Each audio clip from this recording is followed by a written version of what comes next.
Hello, everybody, and welcome to Right Here, Right Now, live Buffalo football talk presented by Forefathers Organics. I'm your host, Alex Brasky, alongside my co-host, back after a day off, Ajay Cybulski, here for the Batavia Daily and Livingston County News. Each week, we'll discuss Buffalo's favorite football team, along with all the comings and goings from Orchard Park, and only a few days left in Rochester at St. John Fisher University for training camp.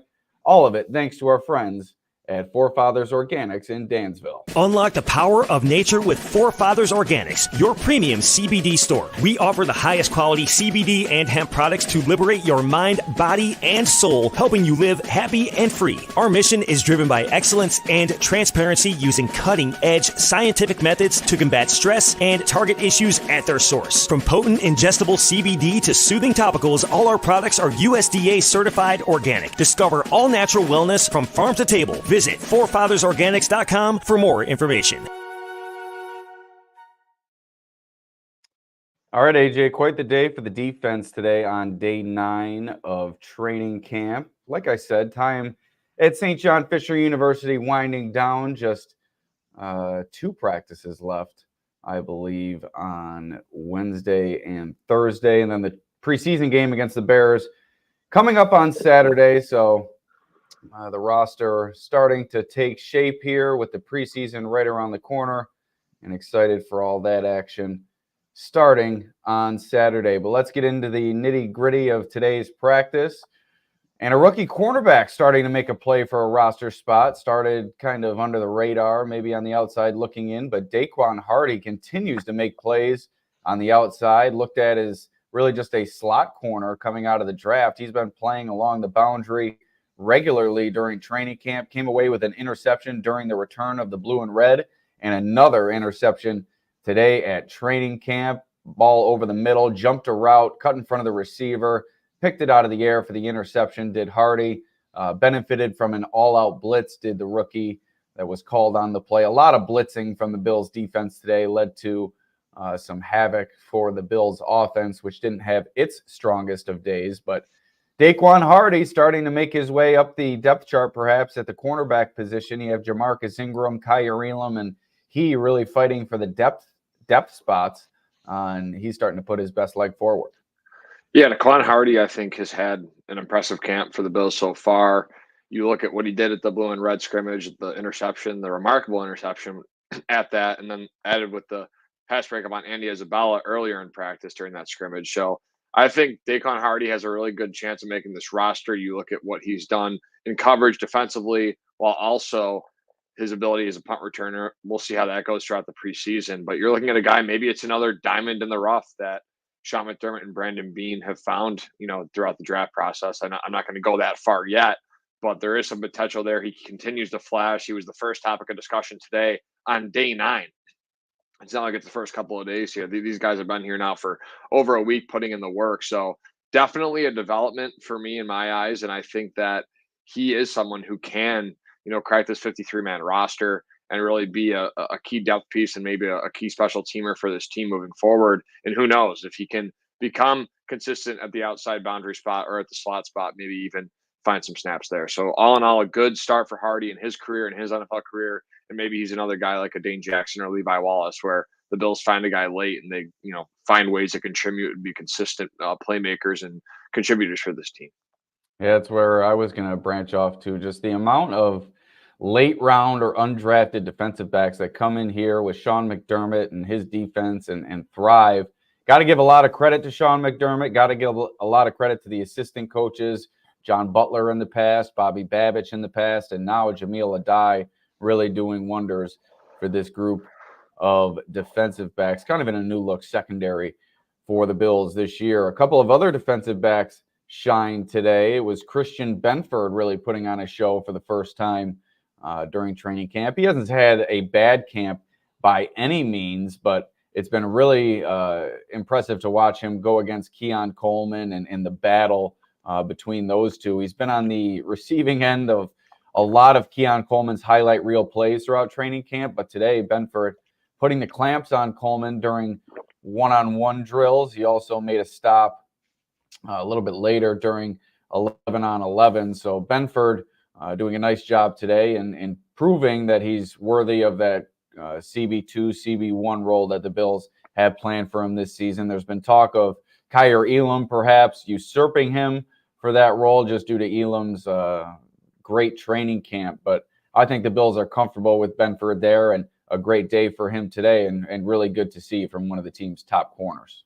Yeah, Kyer, getting the start with the ones today, I think like when I was at practice a couple times, I saw him with the ones as well. They've worked him in. They tried to get him those reps against the guys that are going to be on the roster, a guarantee per se. So I think with Elam, you look at what he's done so far. He gets the rep with the ones today, and then Christian Benford responds like that. Like you mentioned, a great pass breakup on Keon Coleman and just all over the field today. I think he just continues to prove time and time again when the competition ramps up, he continues to flourish, and it's good to hear about him because although we haven't heard much negative about him, there hasn't been much said about Christian Benford, and I think he's due for a big leap this year 3 in the system, coming off a really good 2023 season. I'm expecting big things from Bedford. I think he could be a really good cornerback in this league. He has all the tools and the traits to be that in terms of pass breakups and his instincts for the ball and just overall just his technique as a corner, limited penalties, very consistent. So I think with Benford, you're going to get the best out of him. And look, today he was put up against Kyer Elam in terms of one's reps to start practice, and he comes out and balls. So I think that's very important for a guy that you can see he still wants to be great and still compete at that level. And one more member of the secondary that benefited from the increased pressure up front applied by the Bills' defensive line. Versatile defensive back Cam Lewis can shift between corner and safety. We've seen him do it increasingly so since Cole Bishop and Mike Edwards went down with their injuries. Lewis with a couple of impressive reps during one-on-one drills, denying Coleman and Marquez Valdez-Scantling a reception during those one-on-one periods. The throw to Marquez Valdez-Scantling may have been an overthrow from the quarterback, but Lewis in tight coverage in both situations. And with the injuries at safety, not knowing what the team's going to do there, you never know when you'll need a player like Lewis in a pinch. And he's had himself quietly a fairly strong training camp. Hasn't done a whole lot, but now getting those increased opportunities with some players out and during one-on-ones looking good against a couple of the Bills' top receivers. Yeah, Cam Lewis has just been a consistent guy since his arrival in Buffalo. He really won 2 consecutive one-on-one reps on day 3 of camp when I was there a couple weeks ago, where he just kind of showed his energy and his ability to cover one-on-one in space. And you talk about him guarding in traffic today and being sticky. So I think with Cam Lewis, you're looking at a guy that's very important for what the Bills want to do defensively. I think he's an important part of what Bobby Babich wants to bring to this defense. And we'll see. How many snaps he'll get this season, we don't know. But as time goes on, I think his impact on this team will be felt, and I think he'll be given an opportunity maybe at some point to showcase his ability at the NFL level. In one of the scary moments at practice, Andy Isabella going down with an apparent injury during a scuffle, carted off the field shortly thereafter. During the scuffle, it was Isabella taking a shot from defensive tackle Deshaun Williams, to which the entire offense took exception. Alec Anderson really leading the rebuttal from the offense. And then after the skirmish died down, Josh Allen went over to the defensive sideline expressing his displeasure with perhaps what he viewed a late hit or a cheap shot. Andy Isabella was seen after practice walking with a sleeve on his leg, so a good sign that he was up and walking around, but we'll continue to monitor that injury. A player fighting for a roster spot, somebody else, along with Daequan Hardy and KJ Hamler, somebody who we'll talk about in a moment, all involved in the discussion who's going to be the Bills' return man this year. And to see Isabella go down in the fashion that he did, it was certainly a scary moment. But to see him walking around, perhaps he'll be back sooner rather than later. Would hate to see a player like him on the bubble miss time during the preseason when that is really time for a player like him to shine. Yeah, very unfortunate injury for Andy Isabella at this point in training camp. I think he's kind of been weeded out between Hamler and Hardy at this point. I feel like they both have the advantage. I know we're going to get to Hamler, but obviously showcase some of what he can do today. And then I think with Hardy, we talked about him previously to start the show in previous episodes, just his versatility and his ability as a special teamer. So the Isabella injury, unfortunate. Maybe he can be a practice squad priority guy, and they can bring him back, to this roster if no one wants him. He's been, around this league for a while. He he kind of took a year off football before joining the Bills last season. So not many teams showed much interest in the former second rounder. So we'll see what happens with him. But I think right now I'd say he's on the outside looking in. I'm not really convinced that he's shown me enough or really done anything during this camp to give him an opportunity at the 53-man roster. So it'll be interesting to see if the Bills can get him back on the practice squad or if they even want to make that kind of a priority moving forward. And Hamler finally showed up today. They had a couple of catches the other day as well, but today was really his most productive day with all that pressure being applied by the Bills' defensive line. Bills really working the short passing game today, and Hamler was one of the primary benefactors. It's going to be tough for him to make the roster. He's kind of on the outside looking in, as you said, but with that speed and that skill set, able to make people miss with that straight line speed downfield, or possesses a unique skill set on this team, and that might have him holding out hope to make a run at a roster spot here.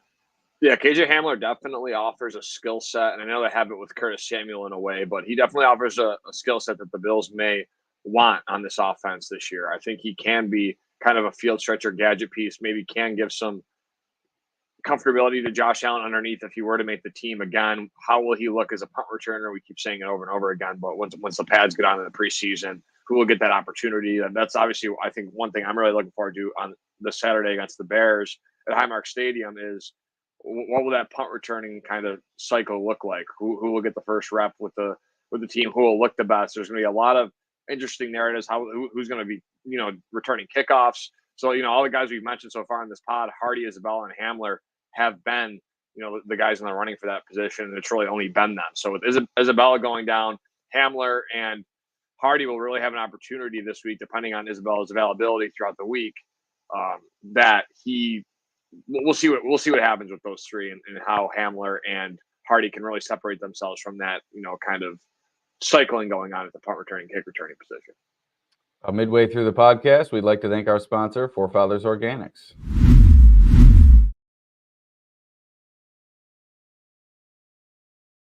Is to liberate, educate, and innovate with the highest quality CBD and hemp-derived products for your mind, body, and soul so you can live happy and free.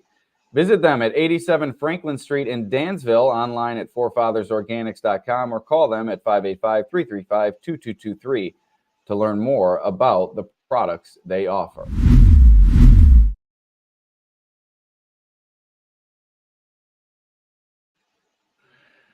All right, AJ, plenty of injury updates beyond the injury to Isabella. Lael Collins and Dawson Knox each returned to practice today. Both of them out on Sunday. Collins with a knee, Dawson Knox with a groin/vet rest. So good to see each of them returning to practice. And thank you, Kelly, for the compliment. Appreciate the comment as well. Feel free to comment on any social media. Ask some questions as well. We'll be sure to get to those. The list of those who did not participate in Monday's practice included Mike Edwards with a hamstring, Cole Bishop with a shoulder, running back Ty Johnson with a hamstring, wide receiver Chase Claypool with a toe, wide receiver Justin Shorter with what's now been determined a knee injury, previously undisclosed, offensive lineman Travis Clayton with a shoulder, defensive lineman Daquan Jones with a vet rest, Nicholas Moreau with a core groin injury, and Edifon Ulofoshio with a rib injury. It was interesting to see Chase Claypool out there the past few days. He's starting to work his way back into things very slowly with athletic trainers off to the side, doing some work with the exercise ball and the exercise ropes. He also was wearing one shoe at periods during practice today. I don't know if he is kind of half in with this Mac Hollins no shoes lifestyle or what the deal is there, but the one shoe look from Claypool during practice.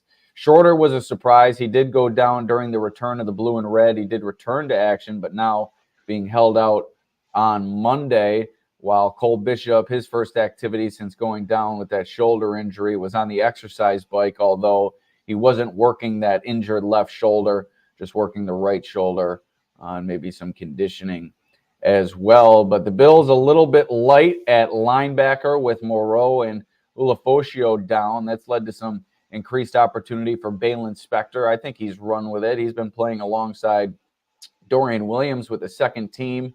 Also, you have Deion Jones, who recorded the interception during the return of the blue and red, but all of a sudden, maybe linebacker depth starting to become of concern of this team. And from what you've seen at training camp, your days here, what have you seen from Balin Spector? Does he inspire any confidence that he'll be able to maybe fill a backup role if need be? Yeah, I think Balin Spector showed, especially last training camp when I went. I really, and this was last year, going back to last year, I thought he flashed. So I don't know if I've really honed in on him too much when I've been there.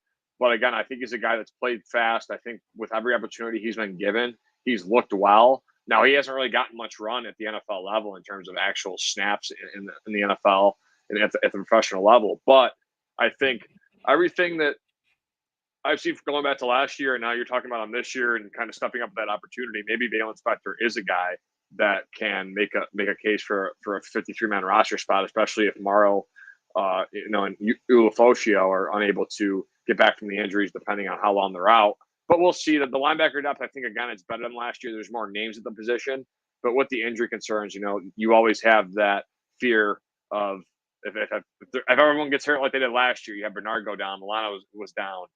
Dotson was dealing with some things. So you had multiple injuries. It's hard to really find secure depth at a position when you lose so many throughout the year. So hopefully that does not happen again. But I actually want to ask you a quick question about Justin Shorter, not in terms of the injury, but do you feel like he's a guy that's kind of just fallen through the cracks here? Because I think he's just someone who, again, they liked him coming out. They really honed in on him. They did a lot of pre-draft work on Justin Shorter. He was a guy that had, a lot of notability and notoriety at the high school level. And he's a guy that I feel like has not been able to put really anything together during really anything throughout training camp. And at this point, I feel like he's a guy that's just going to be off this roster, and he might not even be a practice squad player.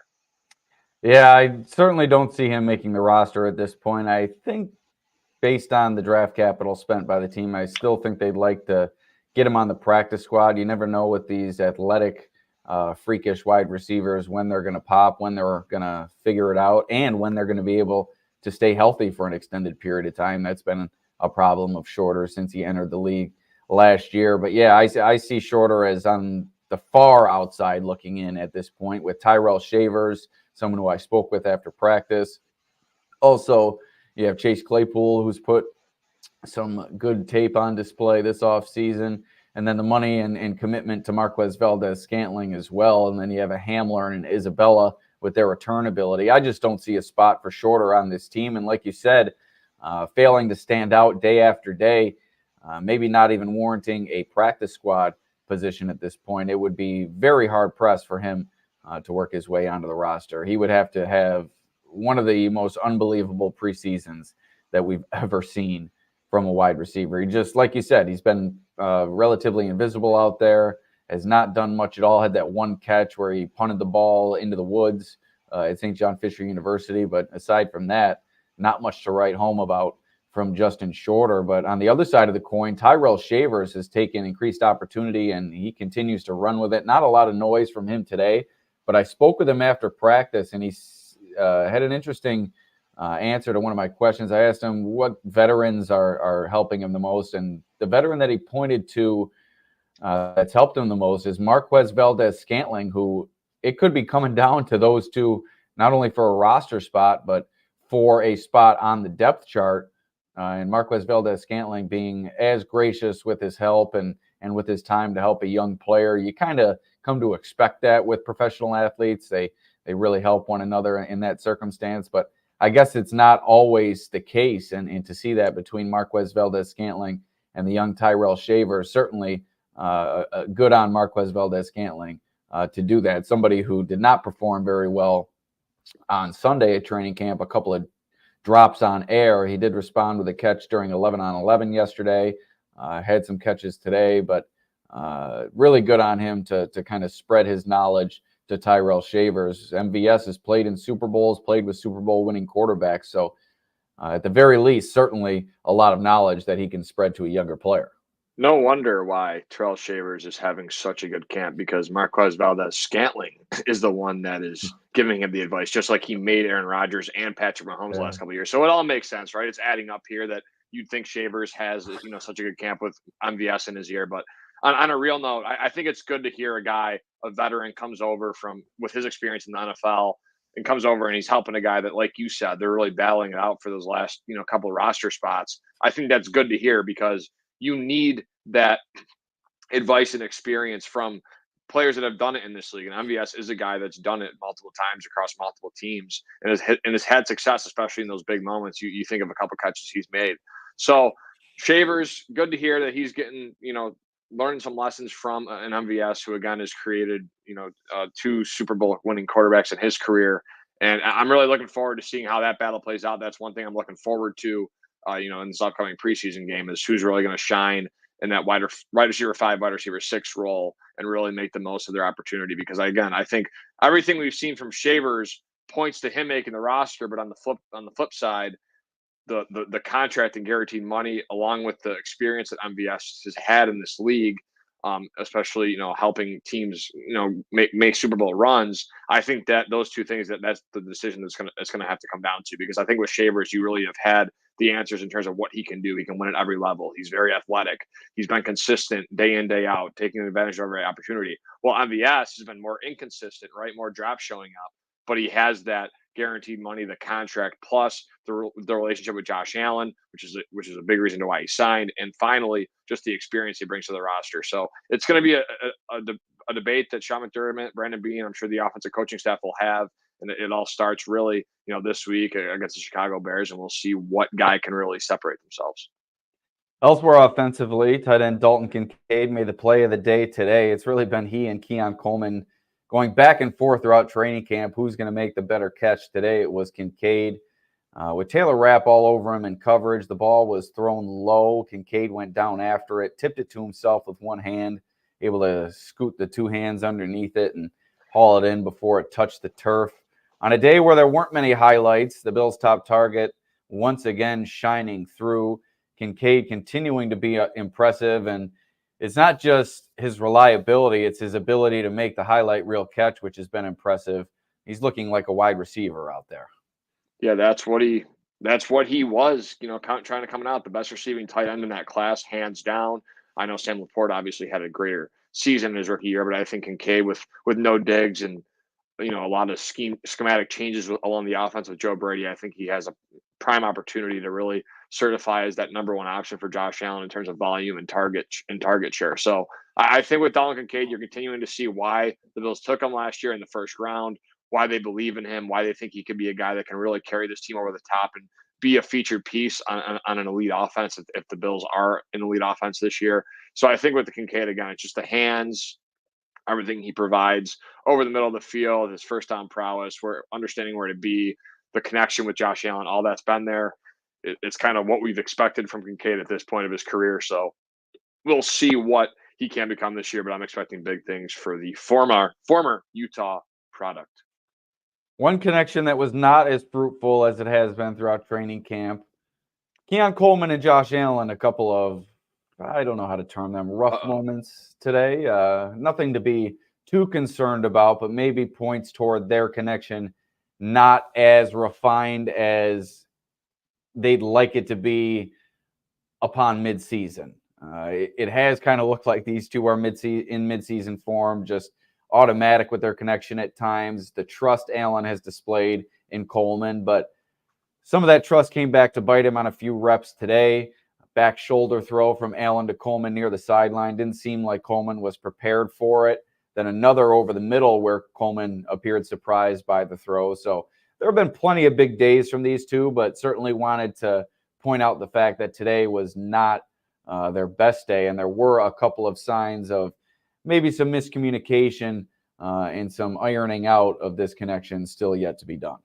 Yeah, when I went day 3 of camp, that Kyer Elam interception resulted in a miscommunication between Allen and Coleman. So there's going to be growing pains with the rookie, and I think he's again a younger player that needs to prove himself. And although the highlight catches have been coming, every day from the Buffalo Bills Twitter account, there's also been some, I wouldn't say concerns, but there's been some inconsistencies there, and that's expected at this point. I think Keon, has a lot to learn in this league. Josh Allen needs to get comfortable throwing him the ball consistently. The trust that needs to continue to build.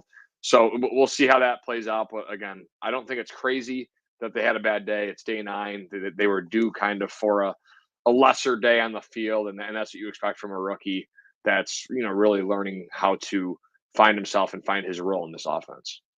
And finally, one more update from the practice field. Tyler Bass is quietly putting together a solid training camp. He's only missed, I think, 1 or 2 kicks, both of them from beyond 50 yards. Today, he was 5 for 5 on his attempts. 35-40, 45-50, and 45 were the makes. So Tyler Bass, although he did have that ugly miss during the return of the blue and red, looked like one of my drives on hole number 1 at Batavia Country Club. Just a shank to the left. But he responded well and 5 for 5 today. I think the thing with Bass, it's going to be in those pressure situations when all eyes are on him and he starts getting that feeling of the Chiefs game back again. He needs to prove himself in those circumstances. But I like what I've seen from Bass this offseason. Yeah, I think there was a lot of overreaction to that blue and red, the 58. Everyone's saying that the Bills have a kicking problem. I wouldn't go that far. I think, again, he was perfect that day besides a 58-yarder. A 58-yard field goal is very hard to make, let alone in Buffalo, where, again, it's harder to kick. So I think, like you mentioned, I agree that I don't think the Bills have a kicking problem, but I think there is room for some anxiety in terms of when the lights are the brightest and he steps up to the plate or to the whatever, steps up to the plate. I'll use I like that analogy. You should have rolled with that. I should have rolled with that. Steps up to the plate and he's asked to make a game-winning kick or a game-tying kick in the final seconds of a game. Will he be able to come through with it? Now, if he fails again and that continues to be a problem, then I think that's where we say, okay, the Bills have a serious kicking problem because, he's missing kicks in the brightest moments. But you look at him statistically, he's the best kicker in Bills history, he has the highest make percentage of all time. He's a guy that I think they believe in. They extended him. So I wouldn't go as far to say they have a kicking problem, but it's definitely something to monitor, especially when in the clutch moments of a game, can Tyler Bass come through? And if he does fail, where do the Bills go with it? Do they continue to have confidence in a kicker that continues kind of to fail them in the big moments? Before we get out of here, another word from our sponsor, Forefathers Organics.